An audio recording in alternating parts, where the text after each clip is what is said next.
Hello there.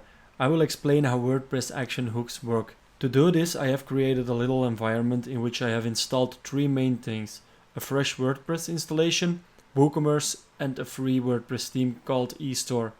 If you're interested in following along, I will add the links to the resources in the description below.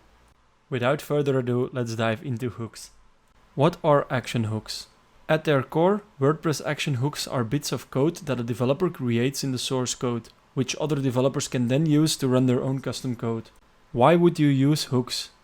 In a world without hooks, it would almost be impossible to customize a theme or plugin code which you are not the author of, since the code you write would constantly be overwritten with every plugin or theme update. This is where hooks shine. They give you the ability to run custom code at several different places. Please do note, not all third-party plugins or third-party themes do provide hooks. A word of caution when you are updating your theme or plugin. A developer has the right to change the hook names or delete the hooks. This will not break your code, but your custom code won't run.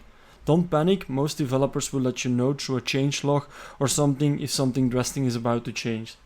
So what exactly is hook priority? Well, this is the third parameter and this one is optional. This is used to specify the order in which the functions associated with a particular action are executed. Lower numbers correspond with earlier execution, and functions with the same priority are executed in the order in which they were added to the action. Generally speaking, you can't know what priority the priority is something hooked with. The priority needed depends on how other callbacks were hooked in. Often that is the default value of 10, but it could be anywhere. It could be between 1 and the max value. There's no way to be sure, but just to experiment, and if possible, as with the core and any themes or plugins that you are especially concerned with, by examining the source. Alright, let's start coding. The first thing we have to do is create an add action method. Alright, this takes three arguments. The first one is the tag or the handler. This is the name that the other developer has given to the hook. In our case, this is a WooCommerce hook, so we're gonna call WooCommerce before shop loop item title. Alright, now we've hooked into the WooCommerce before shop loop item title. The second parameter is our own function to add. I will call mine x amount of items left. This is completely up to you. You can call this whatever you want. Don't forget the semicolon at the end. Then we're gonna write our own function. So I'll start function x amount of items left and create a function. Just to test this out if this works, I'm gonna echo test and let's save. If you refresh your page, you will see that before every item there's a test now. This is our own custom code that we've entered into the WooCommerce hook.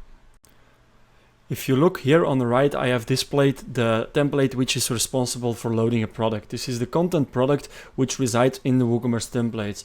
Right here you see a do action method which is named WooCommerce before shop loop item title. This is the exact same hook as we are using right here. So what our code actually does is that this function is run right here. So by doing this in our functions.php, when our program is loaded, our function is actually executed right there, which is displaying the echo test right before the product image. As you can see, this can become pretty powerful pretty quickly. Right now we've just used it to print just some text to the front end, but we can use this to run all sorts of functions. Before we dive into a real-world example, I would like to talk about the priority. Right now we have not specified any priority. I could add a priority like this. The lower the number, the higher the priority. So 1 is the highest priority. Right now this function will run first. I can create another function like the same add action. Let's take the WooCommerce before shop loop again. Let's create another one. X amount of items left 2 with a priority of 2. I will just copy this function, edit my function name and write test 2. If I save now, this function will run first, this one, and then this one will run. Alright, let's quickly refresh our page and you can see test, test 2.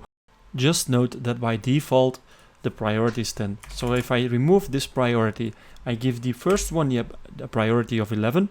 Let's quickly add a small break in here so that it's much clearer. Save. Let's refresh our page. Right now you can see that test 2 has been run first. So this is the default priority of 10, and then our priority of 11 runs just like we see it here. This one runs first and then this one runs.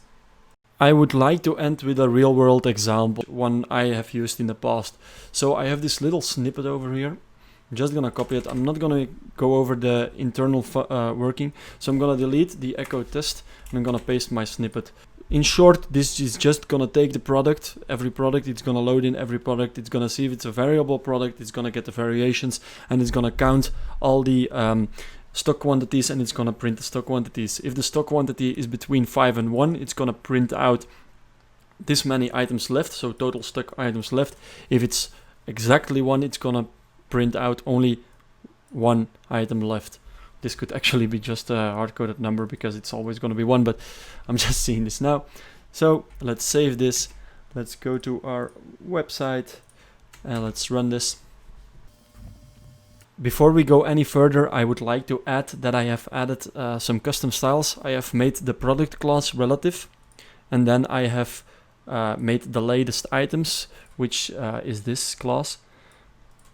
Absolute, with some white background, some border, some top, and this is gonna make them look more like a badge. Once your page is refreshed, you will see that the badge has been printed out. So for this item there's only 4 items left, and for this item there's only 1 item left. In the end you might say like, okay, nice, now I know this, but how on earth do I know which hooks I want to hook into? Well, there's a few possibilities you can explore. The first one is use Google.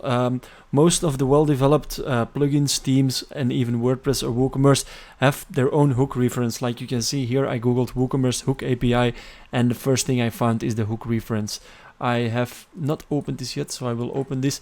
Here's a full list of all WooCommerce hooks. There's also a type here, so you can see if it's an action hook or a filter hook. I will make a video talking about filter hooks, but that's not for today. You can just find them out. You can also see in which PHP files they're ran. So there's a lot of information here. WordPress also has an API reference. Another great thing if you're developing for WooCommerce is this. So Business Bloomer has this visual page hook guide. Here, these are the names of the hooks, and this is how they are run in the shop. So this is before the main content, this is before the archive description, this is before the shop loop, and then this is before each product. And this is the one we have hooked into during the guide. And there's also one for the single product pages. So before the single product summary, WooCommerce single product summary. So these are all hooks you can hook into. And last but not least, you can just go through the source code and find hooks. Like in WooCommerce, I could go to content product and I would see do action. Okay, this one is a hook. Do action, this one is a hook. Sometimes if the documentation is right, they even tell you which ones are already hooked in and what priority they get. So for the WooCommerce before shop loop item title, there's already WooCommerce show product loop sale flash hooked in with a priority of 10, and WooCommerce loop product thumbnail with a priority of 10. We do also have the option to unhook actions. This is done via the remove action method. This method takes 2 parameters. The first one is the hook we want to hook into, and the second one is the function we want to remove. It also takes a third parameter, which is a priority, but this is optional. I'm just gonna say 10. Then I found this interesting hook over here, which is the WooCommerce after shop loop. This hook runs right after the WooCommerce product loop. So this is my first parameter. And then I'm going to take the WooCommerce pagination, which has a priority of 10, and I'm going to unhook it. Right now you can see over here that we have a pagination, and if we refresh our page, the pagination is gone. Well guys, this is it. I hope you enjoyed it. I hope you have learned something. This is my first tutorial ever. This is the first tutorial I've ever made, so be gentle with me. I know there's a lot of tutorials out there which explain these concepts, but I've just wanted to give you my 2 cents.